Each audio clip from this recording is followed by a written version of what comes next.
નમસ્તે મિત્રો, આપ સૌ સાહિત્ય પ્રેમી વાચન પ્રેમી મિત્રોનું ઓડિયો ગુજબુક્સમાં સ્વાગત છે. અત્યારે આપણે વાંચી રહ્યા છીએ વર્ષના પ્રત્યેક દિવસ માટે એક એમ 365 સુંદર સંદેશાઓ સાથેનું આ અદ્ભુત પુસ્તક ઉઘડતા દ્વાર અંતરના. ઓક્ટોબર 22. તમારા કામના રોકાણોમાંથી ઘડીભર થોભો અને જુઓ કે તમે કઈ બાબતને અગ્રતા આપો છો. કામને, આજીવિકાને, તમારી જરૂરિયાતોને, ઈચ્છાઓને.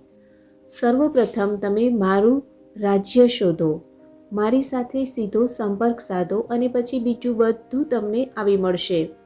તમને શું એ સમજાયું નથી કે મારી સાથેનું તમારું સાયુજ્ય બીજી કોઈ પણ બાબત કરતાં વધુ મહત્ત્વ ધરાવે છે અને આ સંપર્કમાંથી જ બીજું બધું ફૂટે છે.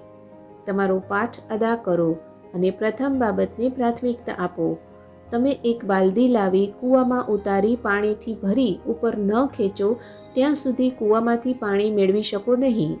તમારે કંઈક કરવું જોઈએ, તમારે પ્રયત્નો કરવા જોઈએ. કૂવાના મથાળે ઊભા રહીને પાણીમાં જોયા કરવાથી પાણી બહાર નહીં આવે. એવું જ આ આધ્યાત્મિક જીવનનું છે. બાજુમાં ઊભા રહીને બીજાઓ મારી સાથે એકતા પામે તે નિરખતા રહેવાથી તમારું કંઈ વળશે નહીં. દરેક જણે પોતે જ પોતાની અંદર શોધ કરવાની છે અને મેળવવાનું છે.